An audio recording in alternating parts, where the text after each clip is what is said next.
আবহাওয়ার খবরের দিকে, কারণ আজ কলকাতায় বৃষ্টির পূর্বাভাস রয়েছে। গত কয়েকদিন ধরে হাঁসফাঁস পরিস্থিতি ছিল, গরমে নাজেহাল মানুষ। আজ কলকাতায় বৃষ্টির পূর্বাভাস রয়েছে। আজ দক্ষিণের 9টি জেলাতেও কালবৈশাখীর সতর্কতা। আমাদের সঙ্গে রয়েছেন আমাদের প্রতিনিধি বিশ্বজিৎ সাহারও এই বিষয় নিয়ে বিস্তারিত বলবে। বিশ্বজিৎ, কালবৈশাখীর সতর্কতা কি বলছে হাওয়া অফিস? দেখো, আজ রবিবার, আজ রাজ্য জুড়েই বৃষ্টির সম্ভাবনা। শুধু কলকাতা নয়, দক্ষিণবঙ্গের সব জেলায় যেমন ঝড় বৃষ্টির সম্ভাবনা।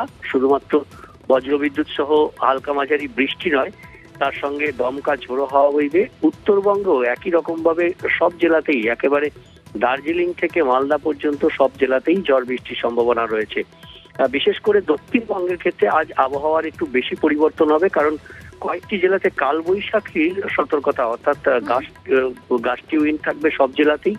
তবে বেশ কিছু জায়গায় স্কোয়ালের সতর্কবার্তা দেওয়া হয়েছে, যেমন বাঁকুড়া, পুরুলিয়া, পূর্ব ও পশ্চিম মেদিনীপুর, পূর্ব ও পশ্চিম বর্ধমান এবং বীরভূম, এই কয়েকটি জেলাতে 7 কিলোমিটার গতিবেগে দমকা ঝোড়ো হাওয়া বইবে এবং সব জেলাতেই বজ্রপাতের আশঙ্কা রয়েছে। বজ্রবিদ্যুৎ সহ বৃষ্টি, তার সঙ্গে দমকা ঝোড়ো হাওয়া বইবে। একেবারে বিশ্বজিৎ, অনেক ধন্যবাদ। আর আমাদের সঙ্গে আমাদের অপর প্রতিনিধি রৌনক রয়েছে। রৌনকের কাছ থেকে জেনে নেব কালবৈশাখীর সতর্কতা আলিপুর আবহাওয়া দপ্তর বলছে। এই মুহূর্তে সকালে কলকাতার ঠিক কেমন আবহাওয়া রয়েছে, ঠিক কি জানা যাচ্ছে?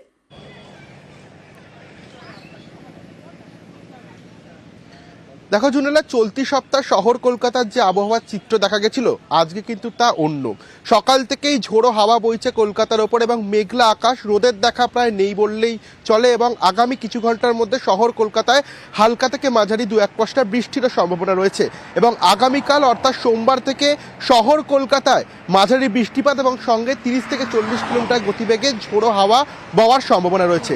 এছাড়াও কালবৈশাখীর যে সতর্কতা, সেই সতর্কতা কিন্তু পশ্চিম বর্ধমান, পূর্ব বর্ধমান, বাঁকুড়া, বীরভূম, পুরুলিয়ায় রয়েছে। এবং আগামী 3 ঘন্টার মধ্যে নদিয়া, হাওড়া, হুগলিতে বেশ 30 থেকে 40 কিলোমিটার প্রতি ঘন্টার গতিবেগে ঝোড়ো হাওয়ার সঙ্গে বৃষ্টিপাতের সম্ভাবনা থাকছে। এছাড়াও উত্তরবঙ্গের বেশ কিছু জেলায় বৃষ্টিপাতের সম্ভাবনা থাকছে এবং চলতি সপ্তাহে যে তীব্র গরমের দাবদাহ, তা কিন্তু কমতে চলেছে। তাপপ্রবাহের কোনো রকম সতর্কতা নেই এবং প্রায় 3 থেকে 4 ডিগ্রি তাপমাত্রা একবারে কমে যাওয়ার সম্ভাবনা রয়েছে আগামী সপ্তাহে। এবং আজ শহর কলকাতার ক্ষেত্রে আবহাওয়ার চিত্রটা পুরোটাই অন্যরকম এবং আজ আর কিছুক্ষণের মধ্যেই 2-1 পশলা বৃষ্টির সম্ভাবনা থাকছে কলকাতার। এবং বৃষ্টি নয়, বৃষ্টির সঙ্গে প্রায় 30 থেকে 40 কিলোমিটার গতিবেগে ঘন্টায় ঝোড়ো হাওয়া বইতে পারে কলকাতার ক্ষেত্রে। এবং গোটা রাজ্য জুড়ে আবহাওয়ার যে চিত্র, তা রাজ্যবাসীর জন্য বলা যাচ্ছে কিছুটা হলেও স্বস্তির খবর যে কাল বৈশাখীর সতর্কতা রয়েছে। আপাতত ধন্যবাদ রৌনক। যেমনটা আপনাদের জানাচ্ছিলাম, আজ কলকাতায় বৃষ্টির পূর্বাভাস। আজ দক্ষিণের 9টা জেলায় কালবৈশাখীর সতর্কতা রয়েছে। 2 মেদিনীপুর, ঝাড়গ্রামে ঝড়ের সতর্কতা রয়েছে। আর পুরুলিয়া, বাঁকুড়া এবং বিষ্ণুপুর, এই 3 জেলার সকাল থেকে কি পরিস্থিতি, সেই বিষয় নিয়ে কথা বলে নেব। পুরুলিয়া থেকে রয়েছে আমাদের প্রতিনিধি ইন্দ্রজিৎ, বাঁকুড়া থেকে রয়েছে প্রিয়ব্রত এবং অবশ্যই বিষ্ণুপুর থেকে রয়েছে দেবব্রত। প্রথমেই পুরুলিয়ার দিকে নজর রাখছি। গতকালও আমরা যে ছবি দেখেছিলাম, গত কয়েকদিন ধরে ইন্দ্রজিৎ, বেলা বাড়ার সঙ্গে সঙ্গে রাস্তা একেবারেই শুনশান হয়ে যাচ্ছে, ভ্যাপসা গরম। ঠিক আজ সকালে পুরুলিয়াতে কি ছবি?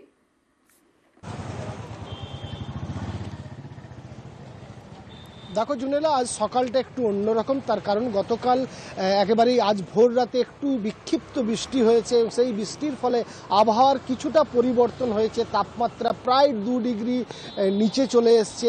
ফলে স্বাভাবিকভাবেই যে তীব্র দাবদাহ ছিল জেলাতে গত কয়েকদিন, গতকাল প্রায় 42 ডিগ্রির কাছাকাছি তাপমাত্রা ছিল। বেলার দিকে একেবারেই রাস্তাঘাট ফাঁকা হয়ে যাচ্ছিল, বাইরে বেরোচ্ছিল না খুব প্রয়োজন ছাড়া সাধারণ মানুষ। একেবারেই যে দাবদাহের পরিস্থিতি তৈরি হয়েছিল, তাতে অসুস্থ হচ্ছিল মানুষ। সেই পরিস্থিতি থেকে কিছুটা হলেও পরিবর্তন হয়েছে জুনেলা। এবং আজ সকাল থেকে আমি দেখছি একটু মেঘলা আকাশ এবং তাপমাত্রা প্রায় 2 ডিগ্রি কম রয়েছে, 40-এর কাছাকাছি তাপমাত্রা রয়েছে। ফলে স্বাভাবিকভাবেই যে তীব্র দাবদাহ, সেইখান থেকে কিছুটা হলেও স্বস্তি মিলেছে পুরুলিয়াবাসীর। আর পুরুলিয়াতে যেমন সকাল থেকে মেঘলা আকাশ রয়েছে, বাঁকুড়াতে থেকে কি ছবি? আমাদের সঙ্গে রয়েছেন আমাদের প্রতিনিধি প্রিয়ব্রত, বলবে। প্রিয়ব্রত, বাঁকুড়ার কি ছবি সকাল থেকে?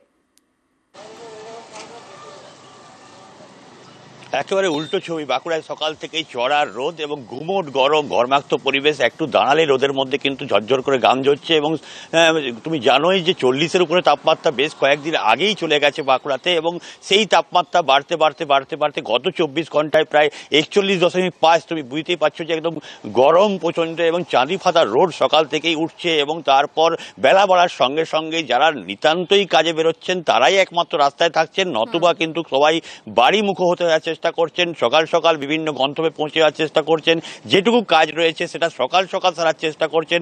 12টার পর যে চড়া রোদ উঠছে সেক্ষেত্রে কিন্তু বাঁকুড়া জেলা শহরের অবস্থাও কিন্তু বন্ধের নিচ্ছে। বন্ধের যেমন ব্যাপারে শাখা হয়ে যায়, রাস্তাঘাট শুনশান হয়ে পড়ে, সেই ধরনের অবস্থা কিন্তু বাঁকুড়া জেলা শহরে হচ্ছে। মানুষজন একটু অর্থাৎ চাঁদি ফাটা গরম রয়েছে বাঁকুড়াতে। কিন্তু বিষ্ণুপুর মন্দির নগরী শহর, বিষ্ণুপুরের কি ছবি রয়েছে দেবব্রত বলবে। দেবব্রত, বিষ্ণুপুরে কি সকাল থেকে কেমন ছবি সেখানকার? একেবারে দেখো, বাঁকুড়ায় যে চিত্র দেখা যাচ্ছে তার ঠিক উল্টো চিত্র মন্দিরনগরী শহর বিষ্ণুপুর। রবিবাসরীয় সকালটা শুরু হলো যেন একটু স্বস্তিতে, কারণ সকাল থেকেই বৃষ্টিপাত শুরু হয়েছে, বৃষ্টিপাতের সাথে সাথে বজ্রপাতও রয়েছে। কারণ যেমনটা আবহাওয়া দপ্তর জানিয়েছে, আবহাওয়া দপ্তরের অনুমান করা হয়েছে যে বৃষ্টিপাত হতে পারে, যে কারণেই বৃষ্টিপাত শুরু হয়েছে।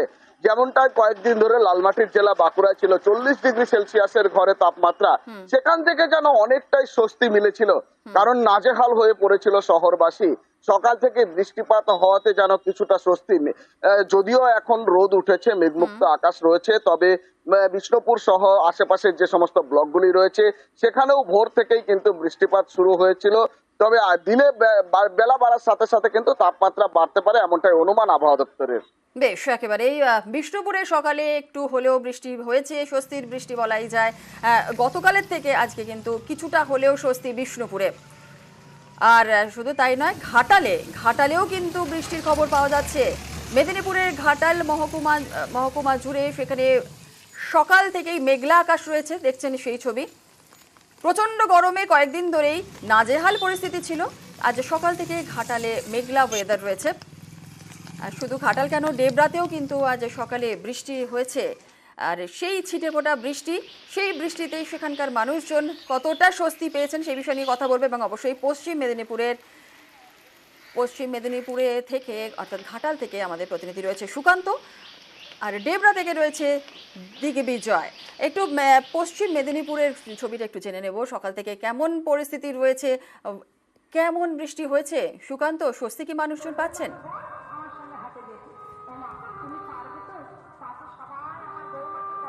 দেখো জুনেলা, ছিটে ফোঁটা বৃষ্টি, সেই অল্প বৃষ্টিতেই এক কথায় স্বস্তির নিঃশ্বাস ফেলছেন শহরবাসী। কারণ কয়েকদিন ধরেই তাপপ্রবাহ চলছিল, প্রায় 40 পেরিয়েছিল তাপমাত্রা। আর তারপর রবিবার সকালেই হঠাৎই একটা ঝোড়ো হাওয়া, কালো মেঘে আকাশ ঢেকে যায় এবং তারপর ঝিমঝিম করে বৃষ্টি। অল্প বৃষ্টিতেই কিছুটা হলেও মন ভালো হয়েছে শহরবাসীর। আরও একটু বৃষ্টি হলে তারা তাকিয়েছিল বৃষ্টির দিকে, কিন্তু সেইভাবে বৃষ্টি আর হলো না। কিন্তু এখনো পর্যন্ত মেঘলা আবহাওয়া রয়েছে, অর্থাৎ যে গুমোট গরম রয়েছিল, যেখানে মানুষ একটা ঘর্মাক্ত পরিবেশ তৈরি হয়েছিল, সেই জায়গা থেকে কিছুটা স্বস্তি পেয়েছে এখনো পর্যন্ত। এবং আকাশ এখনো মেঘলা রয়েছে। আরও যদি বৃষ্টি হয় তাহলে এই পরিস্থিতি আরো স্বাভাবিক হবে, অর্থাৎ মানুষ আরো স্বস্তি পাবে। ঘাটালের মানুষ আরো স্বস্তি পাবে আর একটু যদি বৃষ্টি হয়। আর ডেবরা, সেখানেও তো একটু ছিটেফোঁটা হলেও বৃষ্টি হয়েছে, মানুষ কি স্বস্তি কতটা পেয়েছেন কথা বলে নেব আমাদের প্রতিনিধি দিগ্বিজয়ের সঙ্গে। দিগ্বিজয়, ঘাটালের কি ছবি সকাল থেকে, ডেবরার ঠিক কি ছবি জানবো একটু তোমার থেকে। দেখো, যেমন ঘাটালে সকাল থেকে বৃষ্টি শুরু হয়েছে, সেভাবে কিন্তু পশ্চিম মেদিনীপুর জেলার ডেবরা এবং পিংলা এলাকায় সকাল 6টা থেকে মেঘলা আকাশ এবং ছিটেফোঁটা বৃষ্টি হয়েছে। অর্থাৎ অন্যান্য দিনের থেকে রবিবারের সকালটা কিন্তু কিছুটা হলেও স্বস্তির এই সমস্ত এলাকার মানুষজনের ক্ষেত্রে, কারণ সকাল থেকে মেঘলা আকাশ এবং কোথাও কোথাও ছিটেফোঁটা বৃষ্টি হয়েছে। যদিও কিছুটা ভ্যাপসা গরম রয়েছে, তবে বেলা বাড়ার সাথে সাথে যদি বৃষ্টি হয় তাহলে কিন্তু অনেকটাই স্বস্তি পাবে মানুষ। এই মুহূর্তে এই এলাকার তাপমাত্রা প্রায় 28 ডিগ্রির কাছাকাছি রয়েছে। বেলা বাড়ার সাথে সাথে কি পরিস্থিতি হয় সেদিকেই তাকিয়ে রয়েছে। তবে দীর্ঘ কয়েকদিন ধরে যে তাপমাত্রা চলছিল, গরম চলছিল, সেখান থেকে যেন রবিবারের সকালটা কিছুটা হলেও স্বস্তির। বেশ, ধন্যবাদ দিগ্বিজয়। স্বস্তির বৃষ্টি, প্রচন্ড গরমে নাজেহাল পরিস্থিতি। আর আজ বেশ কিছু জেলাতে বৃষ্টি হয়েছে। আপনাদের জানিয়ে রাখি, মেদিনীপুর ঘাটালে আজ সকালে কিছুটা হলেও বৃষ্টি হয়েছে। শুধু ঘাটাল কেন, দেবরাতেও স্বস্তির বৃষ্টি। আর বাঁকুড়াতে গত কয়েকদিন ধরে কাঠফাটা রোদ ছিল, আজ সকালেও বাঁকুড়াতে গরম রয়েছে। কিন্তু পাশাপাশি বিষ্ণুপুরের দিকে নজর রাখতেই হচ্ছে, কারণ সেখানে বিষ্ণুপুরে আজ সকালে স্বস্তির কিছুটা বৃষ্টি হয়েছে।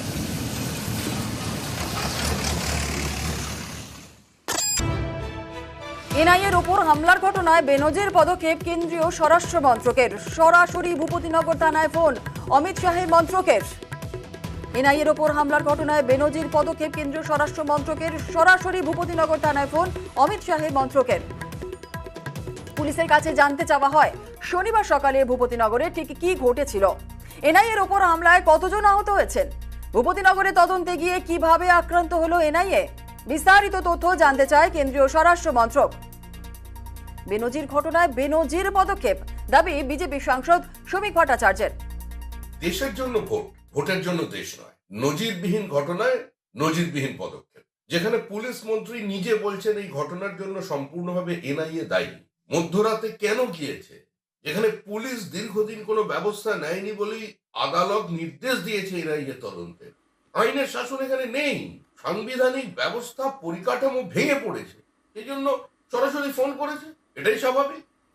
যুক্তরাষ্ট্রীয় কাঠামো ভাঙা হয়েছে তোবা তৃণমূল নেতা কুণাল ঘোষের। যুক্তরাষ্ট্রীয় কাঠামো বলে তো একটা কাঠামো আছে। কেন্দ্রীয় স্বরাষ্ট্র মন্ত্রক সরাসরি থানায় ফোন করবে।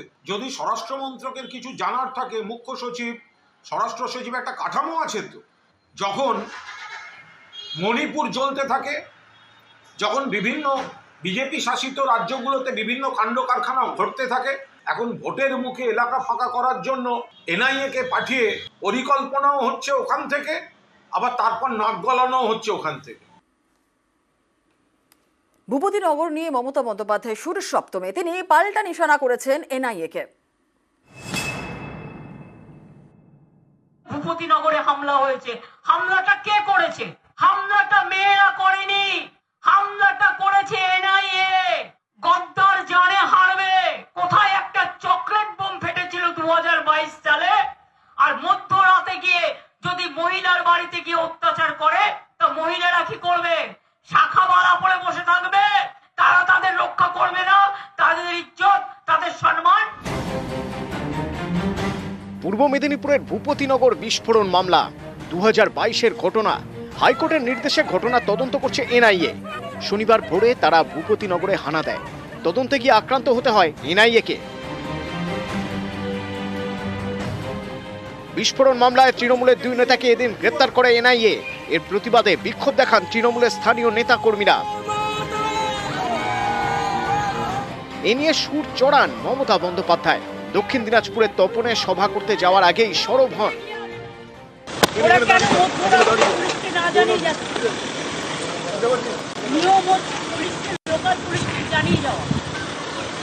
মধ্যরাতে যদি গ্রামের লোক দেখে হঠাৎ করে কিছু লোক আসছে পুলিশের ড্রেস করে, তারা কি করে বুঝবে?